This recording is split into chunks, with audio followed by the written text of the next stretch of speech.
Ya, rekan-rekan, kita kembali lagi dalam diskusi titik temu ini makin seru diskusi kita.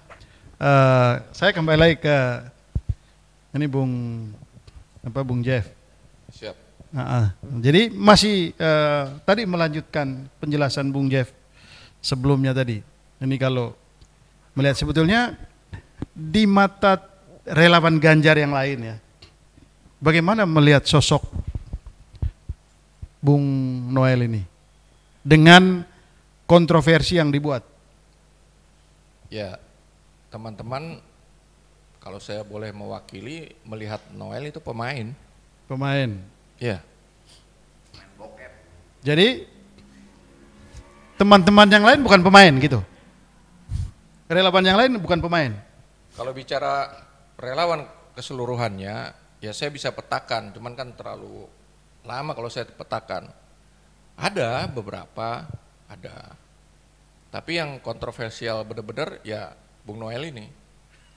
Atau memang Bung Noel yang punya nyali, yang lain nggak punya nyali? Enggak gitu. Kita ini kan menunggu Ganjar. Cuman Bung Noel nggak kesabaran. Dia sendiri yang telepon saya.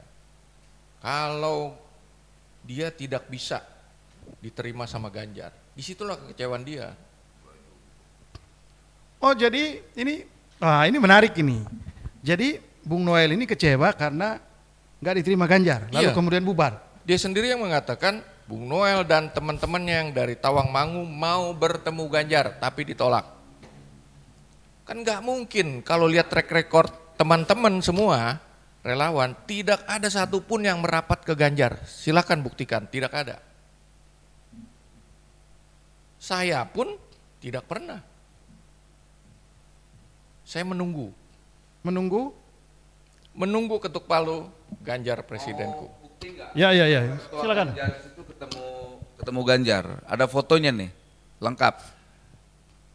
Enggak, biar kita sah nggak ada buktinya tanggal berapa. Boleh, silakan. Gitu. Ini ada tanggal berapa Mas Ganjar ketemu Eko Kun tadi. Itu ketemu juga ada berapa kawan-kawan saya.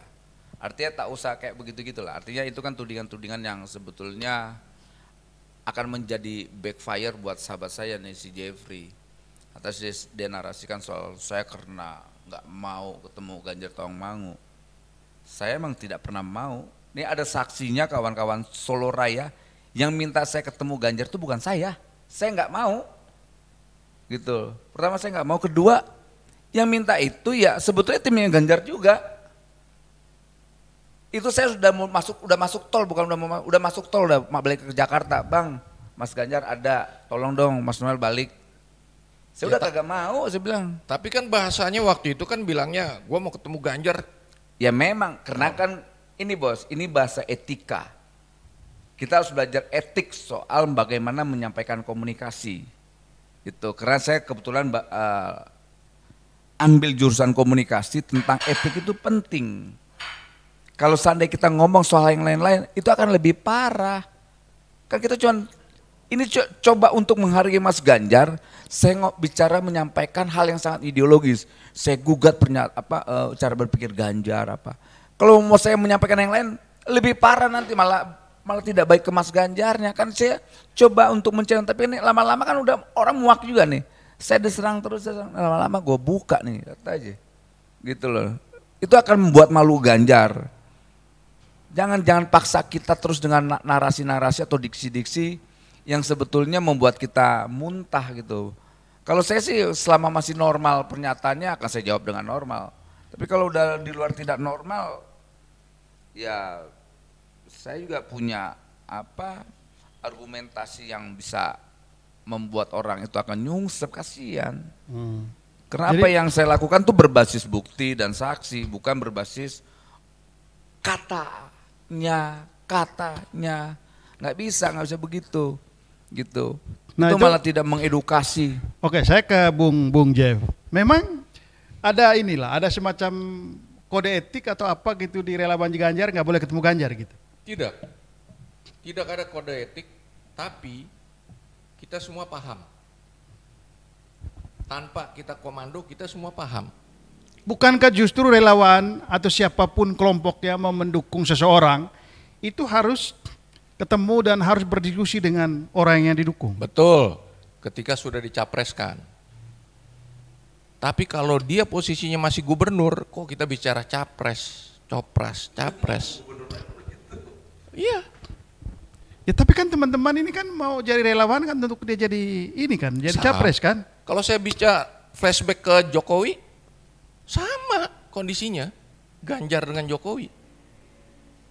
Ya tapi apa salahnya kalau relawan itu ketemu atau kelompok yang mau mendukung seseorang, katakanlah Ganjar tadi, mereka ingin bertemu dengan Ganjar untuk berdiskusi lebih dalam sehingga tahu oh apa ini isi kepalanya, apa gagasannya, apa programnya. Kita apa salah kalau kayak justru gitu? Kita yang menjaga itu. Menjaga nggak mau gimana masuk maksudnya? wilayah ke situ, nggak mau masuk bertemu Ganjar. Tidak. Nanti orang bilang oh ini relawan dukung kucing dalam karung dong. Oh enggak. Itu yang saya bilang. Beriman secara politik itu bukan seperti kayak Noel di tengah jalan bubar. Kalau kami kan udah jelas terus fokus. Saya bukan orang baru jadi relawan, Bung Bas. Oh gitu. Iya, kita ambil contoh aja Jokowi, nggak usah jauh-jauh. Kita bertemu Jokowi itu 2000 waktu 1 hari sebelum pemilu. Itu pemilunya 9 Mei, saya datang 8 Mei 2014 di Taman Suropati. Karena dia sudah dicapreskan. Tapi kan begini, apa teman-teman relawan juga jangan naif-naif amat lah. Masa kalian mau mendukung seseorang untuk jadi calon presiden, nunggu dia dicalonkan jadi calon presiden, baru kalian bertemu dengan calon yang kalian usung, baru kalian diskusi. Nah kalau ternyata model kayak yang Bung Noel tadi temukan, apa enggak fatal? Kan mestinya supaya mengenal track recordnya, mengenal gagasannya, mungkin mesti jauh-jauh hari dong diskusi. Enggak, kita enggak perlu sampai ke situ. Kita terus kerja terus, media, di darat. Enggak perlu, kita enggak berpikir. Jadi even enggak tahu apa kita ininya, mau gagasannya, komitmennya. Cukup Jadi aja pokoknya kita dukung lihat. aja. Dukung, Wah. kita lihat dia punya track record di kerja-kerjanya dia sebagai gubernur. Karena kita kan nggak punya kepentingan yang seperti Noel ini. Ini Noel kepentingannya besar sekali. Bermain di media. Gimana Bung Noel? Ini agak ini Ya, juga nih teman-teman. Gimana? Ya itu tadi Dia ngomong apa? Ini soal ketemu dengan calon yang didukung. Ini kan Bung Jaya bilang kami nggak perlu ketemu. Lalu ketika saya tanya apakah ada kode etik untuk tidak boleh ketemu dengan calon presidennya supaya tahu gagasannya, tahu komitmennya, tahu ininya. Lalu sementara ya kalau kayak begitu menurut saya bahaya dong. Relawan ini mendukung kucing dalam karung dong. Nah lalu kalau Anda mengomentari itu gimana? Dikomentarin gak enak, dikomentarin tag. Oh nggak apa-apa, komentarin aja. Ya komentarnya bagus lah, itu bagus deh, bagus sekali Jeffrey. Itu pilihannya paling tepat. Ya segitu doang. Enggak, tapi dasar kekecewaan Bung Noel itu apa sebetulnya? Saya belum menemukan. Kecewain, orang senang. Dasar Saya gembira. Dasar maksudnya gini, alasan yang kuat kenapa Bung Noel membubarkan ini yang tadinya mendukung, lalu sekarang tiba-tiba tidak mendukung itu loh. Oke. Itu yang belum ditemukan. Nah risetnya tadi udah saya sampaikan. Pertama, karena saya orang pertama mendukung Mas Ganjar, pertimbangan ideologisnya itu udah saya sampaikan. Ada satu hal yang kita lihat saat itu, peristiwa di mana teman-teman saya ini di relawan Jokowi itu akan menjadi kelompok proksi terhadap gerakan gagasan 3 periode. Tapi kan nggak ada hubungan dengan Ganjar dong. Hubungan dengan Ganjarnya bagaimana menolak itu, pilihan demokratiknya adalah mendukung Mas Ganjar. Supaya apa? Terjadi ya proses pemilu. Itu loh, maksud saya kaitan dengan hal itu. Jadi logikanya jangan aneh-aneh gitu loh. Jadi maksudnya saya mendukung ini Ganjar karena saya menolak 3 periode kayak gitu. Oke. Itu argumentasi yang menurut saya kalau orang yang tingkat kecerdasannya rendah susah meresponnya. Tapi kan bisa juga Bung. Mendukung 3 periode juga boleh, mendukung Ganjar setelah 3 periode juga boleh dong. Yang apa-apa kalau itu jawaban cerdas. Kan saya butuh jawaban-jawaban cerdas. Oh gitu, jadi maksudnya Iya. relawan yang lain ini nggak cerdas? Ya kan tadi saya bilang ada otaknya tapi nggak ada tempurungnya. Ada tempurungnya tapi nggak ada otaknya. Kayak gitulah kira-kira. Ya itu versinya Bung Noel, ya kan? Bisa menuduh begitu. Bung Noel justru kalau meminjam bahasanya Amin Rais itu mencela-mencela ya Bung Noel ini. Masa awalnya deklarasi, wah menggebu-gebu, di tengah jalan drop. Ini relawan apa buat saya? Namanya relawan Jokowi mania.